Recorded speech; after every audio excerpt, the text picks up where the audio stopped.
Hello and welcome to Talk with Maria, where we go deep into conversations that heal, inspire, and empower. Today we are touching on a topic that affects millions of families, the cancer journey. And most importantly, we'll talk about the people who stand beside the patients, caregivers, family members, home health aides, and loved ones. Joining me in this incredible journey is Dr. Tiffany Trosso, a double board certified oncologist, author of the upcoming book, Winning the Cancer Journey, and a guiding light for women facing cancer. Dr. Trosso, congratulations and thank you for coming today. It is a heartfelt pleasure to have you here. So many people talk about cancer, the big C as it's dubbed. Tell us about your journey as a doctor. Thank you. When I was in college, I went to Princeton and I was in molecular biology. Sounds really fancy, right? But it's funny now, I have kids that are just finishing up college themselves. And the things that I learned back in the day are like basic information now, and it was so cutting edge, but I loved the science. Yes. So then I went to medical school. You look like you love science. I love science. I love science, but I also love people. I love talking to people and helping people. Yes. I loved in medical school interacting with patients, really getting to know them. And I've really found that oncology itself lent itself well to my both the love of the science as well as my desire to really help people that needed help. Wow. And so it was, and then I subspecialized with women because I love women. I love interacting with other women, empowering other women, and helping them. Yeah. Yes. So as a child, did you think you would be an oncologist? No, I didn't even know what an oncologist was. But I can tell you that when I was a little girl, my grandmother, my mom's mom, had thyroid cancer. Oh, wow. And back in the day, they used to, I guess this was in the 40s or 50s, they used to do radiation for sore throats. Can you imagine? And the sore throat radiation led to a cancer in the thyroid many, many years later. So I was little and I was sitting in the back of my mom's Pontiac, which had red pleather seats. Yes. And I remember sitting in the parking lot while my mom would take my grandmother in for radiation therapy. And my mom would come out in the car and she would just sob. And a lot of it came from the fact that nobody wanted to talk to her. Nobody wanted to tell her really what was going on, what was the prognosis. She wasn't getting straight answers. Right. And she couldn't find the doctor half the time to speak to them. So that definitely played an effect on me in terms of how I developed in wanting to help other people. Right. And once I got to medical school, I knew that I wanted to be the type of doctor that didn't make somebody like my mom cry. Oh, wow. Yeah. Wow.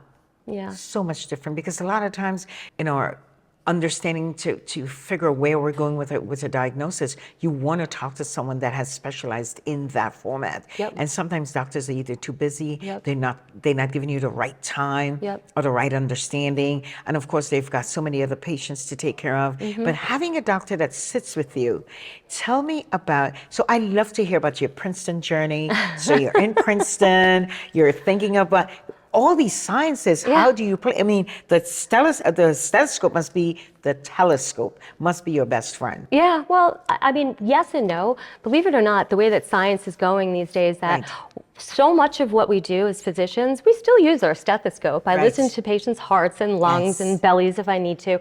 But in general, you'd be amazed at how much we are doing now based on just scan reports, blood work, DNA analysis. So much of the medicine has now moved out of just the general practitioner type of thing. Don't get me wrong, if a patient has a lump or a lymph node that's enlarged, I mean, we act on that as well, but we do depend a lot on the testing that we do. I love the fact that many, many years ago, I decided to do 23andMe. I love the fact that those scientists got together and just put that whole variant and just understanding. You can, it's like endless reading. You can't come to an end of what the things you can learn about yourself and where you came from and all that good stuff. But the science behind it is just amazing. Yeah, it really is. And believe it or not, we also can now do DNA analysis of the tumors themselves. So there's a couple different types of DNA. One is genetic, the hereditary DNA, which is what you did with the 23andMe. Usually you do a swab inside your cheek, or you can do blood.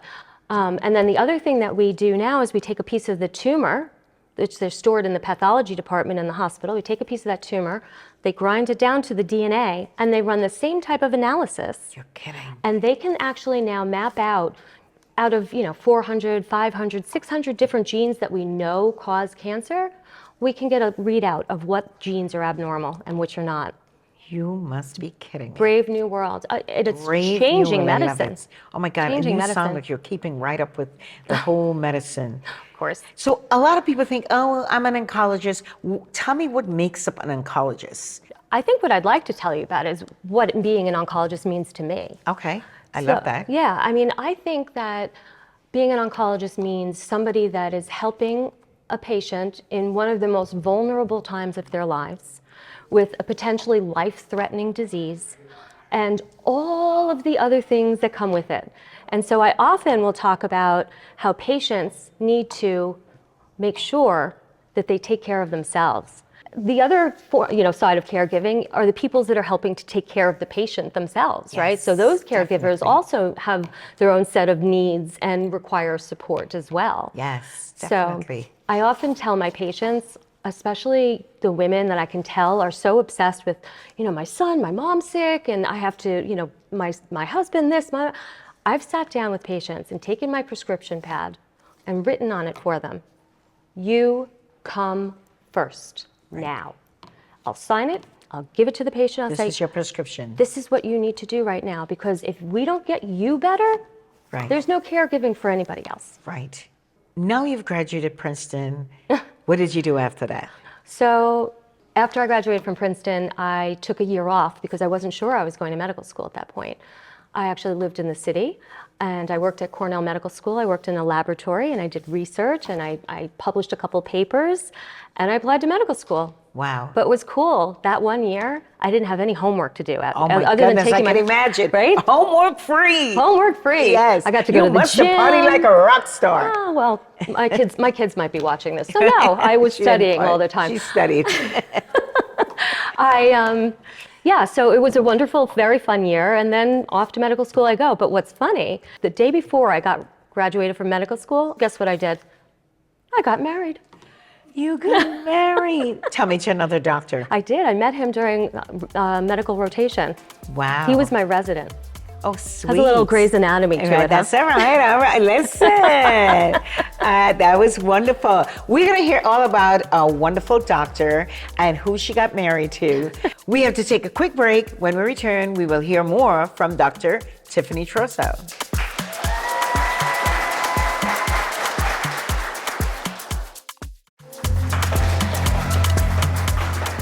Welcome back to Talk with Maria. Today we are touching on a topic that affects millions of families, the cancer journey, with Dr. Tiffany Trosso.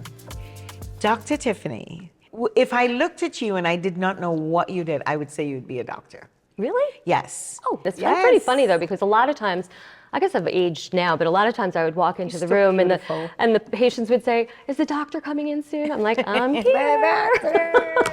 How cute. Yeah. So, Tell me about your husband. oh, Another doctor you met along the way. he's Right? so Estuardo Yes. Sandoval is from Guatemala, Nice. and my kids are all bilingual. Very sweet. I have 3 children, and Estuardo and I met while I was a third year medical student in my OBGYN residency, OBGYN medical rotation. So I was still just a medical student, and they sent us off into the suburbs, into the boroughs, to non-private hospitals so that we could Wow. actually learn how to do birthing and deliveries and what have you.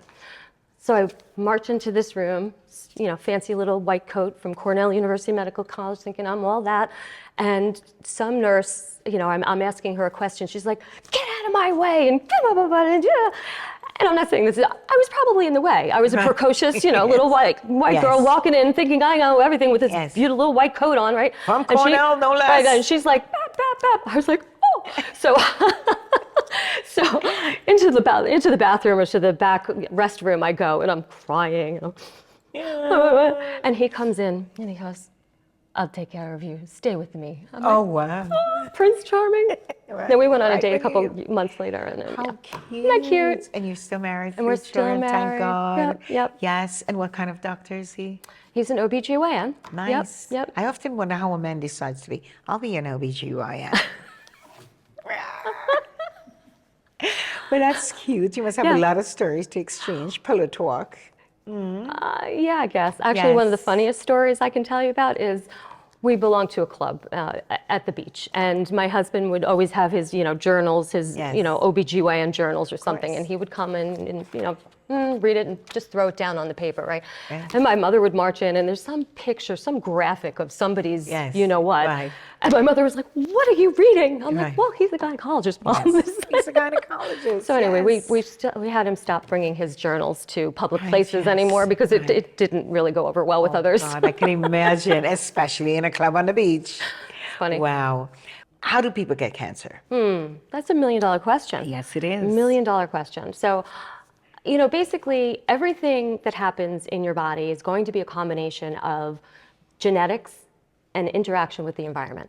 And the two of them interplay. Right. And I often explain that if our immune system didn't work as well as it did, we would probably be complete tumors because the number of times that the DNA needs to replicate, every time a cell divides, it needs to replicate its DNA. And so there are millions and billions of chances every day for a tumor to form because the cell makes a mistake. And if it makes the wrong mistake, it just can grow. And the question is, where do we intervene to help prevent it from happening? Right. There's a lot of theories now about inflammation in your body. Right. Leading to increased risks of cancer. There's a lot of toxins in our environment. I'm sure you've heard about all the microplastics that are out there now. So we just moved back to the hills. Well, yeah, I just had to clean out all of the Tupperware in my kitchen. Right. And the plastic cutting boards, Yes. off they go. I don't like anything plastic. No more plastic. People with cancer that is looking for cures, because some people survive without taking chemo. Some people survive with chemo. I understand there are chemo pills. And of course, some people never make it out. And then, of course, trial and error with all these, the chemo dosage. Yeah, there are a lot of side effects, and some of those side effects are not necessarily from chemotherapy because we have a lot of other agents that we're using now. It's been, the last 10 years has been remarkable in terms of developments and advances in the treatment of cancer. We're treating it much more specialized now, much more personalized type cancer treatments. So remember I was talking about how we look at the DNA of the tumor. Yes. And if we see that there's something wrong in gene X, we may have a drug that targets gene X. And then there's all that immunotherapy that helps stimulate your own immune system to kill the cancer as well. So it's not all about just chemotherapy anymore. It's really amazing. It's a very customized understanding that's being approached at the moment. Absolutely. I like that. And if someone would like to get treatment for cancer, where do you suggest that they would go? At this point in time, I'm doing second opinions, and Yes, I do second opinions, and I do them virtually, so I do them wherever you are. Interesting. Yeah, I think this is a whole other topic, but I think getting a second opinion is really, really important for patients. Sometimes it helps them to clarify their plan. Right. Sometimes it helps them to understand things better. Right. And sometimes I like you that pick up idea. abnormalities or things that you don't necessarily agree with. And I wouldn't tell the patient that the doctor's doing something wrong. It's really important for the doctors to collaborate. Correct. Because it makes the patient feel Yes. worse if you don't. I'm not helping Right. you if I tell you your doctor's doing it wrong. Yes. So I often will call the other physician and say, I agree with your plan.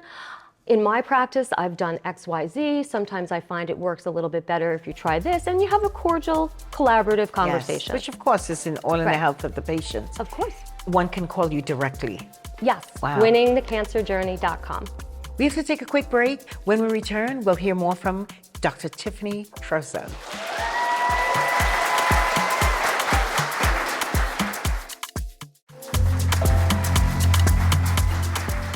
Welcome back to Talk with Maria. We are talking with Dr. Tiffany Troso, a double board certified oncologist, author of the upcoming Winning the Cancer Journey and a Guiding Light for Women Facing Cancer. When you say you're a board certified, but then a double board, let's emphasize on that double.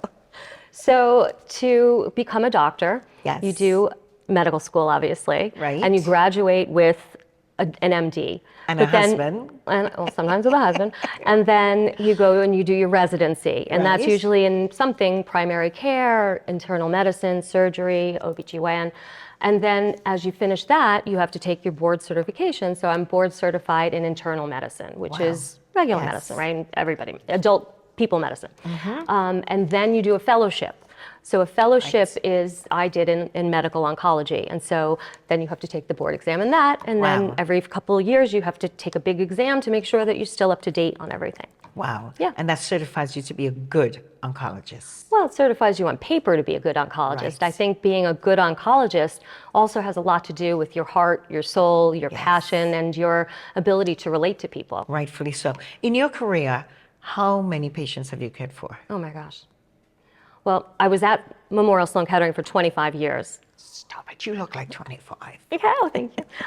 So yeah, and we would see patients sometimes 4 or sometimes 3 days a week. I would see probably on average about 60 patients a week.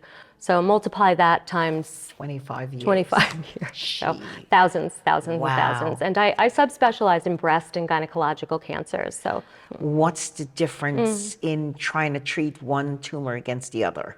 a breast cancer cell is not the same as an ovarian cancer cell or a colon cancer cell. They're very different, and they developed mostly differently as well. Wow. But in general, the protocols for each type of cancer are separate, right? So that you treat a breast cancer relatively differently at this point in time than you do another type of cancer. You know, the thing is, I just want to clarify it for your audience, because some people don't know this. So if you had, God forbid, a breast cancer and it metastasized or spread to the lung, that's not lung cancer. That's breast cancer that has spread to the lung. And so a lot of people don't know that. How soon or how often do you suggest that people get testing? In general, we're recommending women to all get mammograms, right, every year. Right. And usually starting at the age of 45. If you're higher risk, your mother had cancer, or your sister had cancer, you're going to start a little bit earlier. That's where the DNA comes in. Yeah, that's when the genetic testing comes in, sure. I think everybody should start doing genetic testing, just for the heck of it. Well, it's not universally covered right now. For example, in ovarian cancer, it's standard of care. Right. Because it's so well known that there are some very important drugs that we need to utilize for patients that have specific genetic cancers, such as PARP inhibitors. We use PARP inhibitors as a pill that targets the BRCA gene. BRCA gene is one of the most commonly seen genes that are abnormal. There's a BRCA1 and a BRCA2, and they're commonly abnormal in patients that have breast cancer and or ovarian cancer. Interesting. Yeah, and we have special drugs that we use particularly in those types of patients, and they need to be monitored and managed in a specific way because of their risk. Do you educate patients online? Do you have a website that you educate, or have a talk with Dr. Trauser? I do. So I, right now I'm also creating a mailing list because of my book, but I am creating some online courses. There'll be documents, PDFs you can download. Right. You'll all talk about a topic on camera. Right. And then we'll have weekly question and answer sessions within the community, and I'll get on and I will answer all those questions. So now you have all the Dianetics, you have the DNAs. Do you collab with a laboratory that you can get fast results? So I think one of the reasons I was so exhausted by the time I retired was that I would work so hard to make sure that my patients always got the level of care that they should be getting in a timely fashion. Right. I mean, to the point where I'd be writing on the desk at the radiology department like, I need a CAT scan today. I know. And then I'd go home and I'd be like, but it's important, and you know, a lot of that has to do with advocating, right? Right. So you need to advocate for yourself, because a lot of times I want to say, for example, I'll tell the patient, you need a PET scan before you come to see me next time, and she's coming back to see me in 3 weeks, and then she'll go up to the front desk and they will schedule a PET scan, and they can't get one in before she's coming back to see me.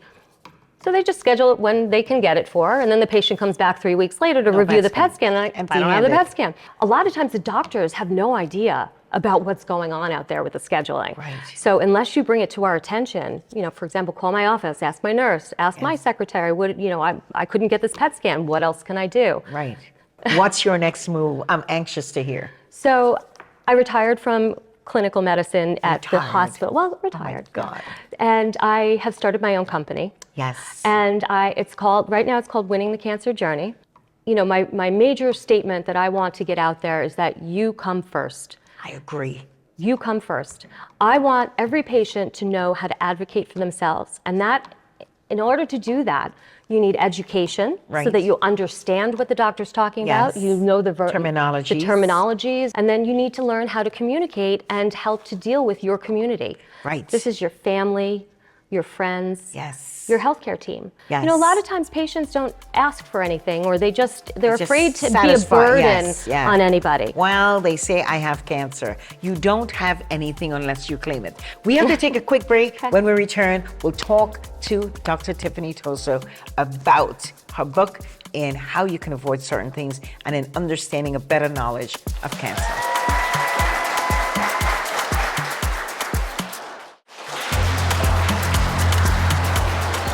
Welcome back to Talk with Maria. Today we are touching on a topic that affects millions of families, the cancer journey. Dr. Tiffany Toso is coming out with a book about winning the cancer journey. Dr. Toso, do you think that cancer would subside at all? On its own? On its own. Not as far as we know. Well, remember I said earlier that... Yes, environmental plus. Yeah, but that, our immune system does help get rid of quite a bit of it. Yes. And I can say that if you get cancer, especially certain types of cancer, the new targeted therapy and immunotherapy that we have is remarkable. I had several patients that would come to my clinic with stage 4 metastatic cancer. They were told by their last doctor that to go on hospice, and we gave them immunotherapy. At the time, they were going on a clinical trial, and gave them immunotherapy, and she's, 8 years later, walking and talking and just got married again, for example, one of my patients. Oh, wow, so, yeah. That's beautiful. So it's a different world now. I can't, when I say winning the cancer journey, I don't mean that I can cure everybody, but I can help you along your journey to help you get the best possible outcome in the best way.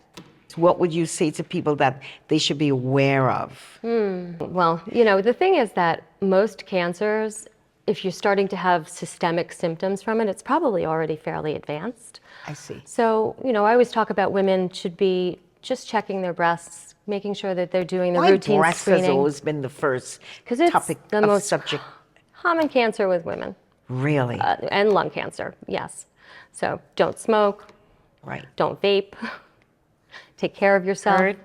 The doctor said. Yes, yes. So I'm saying that any lump that doesn't seem right, obviously needs to be investigated. You can't just wait for it to go away and hope that it's nothing. Right. Any persistent pain that won't go away. So I'm not saying every morning when you wake up, if your lower back hurts, but on the other hand, if it's new and it doesn't go away and it seems different than before, then a cough that won't go away, you cough up blood, you see black stool, blood in your stool.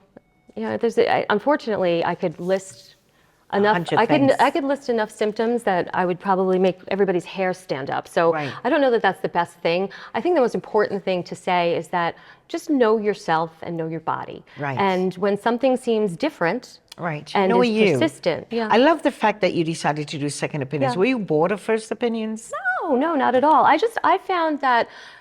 So I was at a major medical institution, major cancer institution. And so a lot of the patients that we would see were second opinions. So that's something that was part of bread and butter of what I did. Yes. And I just feel like second opinions are the place where I can help the most. Because at the time of initial diagnosis, or God forbid, if the cancer comes back, it's recurred and they need treatment again, those 2 time points are the best times to get second opinions because it's a decision point. Yes. That's a point and it's where something that DNA is spiking back in, or maybe an environmental, undertone well, that's changing. Maybe you need to change your address, get divorced, do something. Something to change that whole trajectory. My God. Have anything in the lab shocked you? Really? Would you like to hear a really good story? A really good story. I had a woman who I'm still friendly with. She's lovely. She was a nurse practitioner and she developed a breast cancer and she was pregnant. Wow. She was already pregnant. And so she came to see me and it was, I think her son Joshua is like 17 now. So this was a long time ago. Yes. And I Sweet. treated her with chemotherapy, and we had to elongate the protocol and do it slightly differently than we Yes. do somebody that's Well, that not had been pregnant. yes. We only gave her part of it first. Then we had to get her to 26, 27 weeks so that they could safely deliver the baby. Wow. And then and then at that point, they took her to surgery to take the lump out. Oh, wow. And then I finished her chemotherapy. And can I tell you, she comes every year with her son Oh, how sweet. to see me. I mean, Oh, what a life-saving journey. isn't that, I mean, I feel Gotta blessed. put her in your book. I feel blessed Yes. to have been in the position to help her. Yes. I feel That's a blessed to be able miracle. to be there. So, Yes, yeah. God bless her. Yeah, wonderful. And she's still a great physician. Yes. She's a nurse practitioner, actually. Nice. Where are you going with this winning book? Oh, my book. Yes. So my book Tell me. is a compilation of 25 years of experience of patients. Wow. So what I do in this book, it's written for lay people, not for Yes. doctors. It's written in regular people language. I'm trying to meet people where Love they it. are. And I talk about everything from the moment you feel like there's something wrong, the types of radiology that you need, the Right. types of blood tests, what a pathology report looks like, how to That's so- read oh it, my. the different types of doctors you're going to No, meet, that's a good book. all the way through. And Yes. in each chapter, I'm putting little vignettes of, they're unidentified, obviously, Yes. but patients' examples Right. to sort of explain what I'm telling you So you can about see in a that thing. photo, you Right. can understand it. I've been sitting on this book for a year, Oh, wow. and I finally getting ready decided, to you know hatch. what? I got to get this out there. People Yes. need this book. I totally agree. People need this book. When are you planning to launch your book? I'm hoping in the next 3 months. Nice. Yeah. Please come back with the book. I will. We'd love to have. We want everyone to win the whole, trek of cancer. Sure. May God bless everyone that's out there. May you understand that you can call Dr. Trosso to get an opinion. Give us your information. Give us Sure. the number that people can reach you. So I have a phone number that you can text. Oh, And if you nice. text this number with the word cancer, you will get a link to sign up for my email list. And then you'll have the ability to ask me for whatever things that you are interested in talking to me about. Text the word cancer to 516-271-4114. If they need a referral, if they're looking for a second opinion, if they're looking to just get on my email list because I do tons of education. Nice. Yeah. I want to thank you so much for coming on board with us today. Thank you. It's been an honor, and I hope that everyone can, if you have cancer, don't sit there and No. think that it's okay. Call Dr. Trosa today. Call her. She's giving you her number. Get on it. I hope you feel better soon. Thank you so much for coming. Thank you. Yes. It's been such a pleasure, Yes. really. Thank you. Absolutely. Thank you for joining me today on the Talk with Maria show. I hope you found our conversations informative and inspiring. Visit our website, talkwithmaria.com, for resources and information. Share your thoughts on social media, #TalkWithMaria. Until next time, stay healthy. Talk with Maria is made possible by, if you're passionate about helping others, become a certified home health aide with Home Health Aid Training Institute, 516-333-3689, or visit hhati.com. Experience the authentic taste of Italy in the heart of Westbury, Rialto Restaurant. Make your reservation at 516-997-5689. Brooklyn Boulevard Home Care. They care for you in the comfort of your own home. To schedule your care, call 718-683-8303.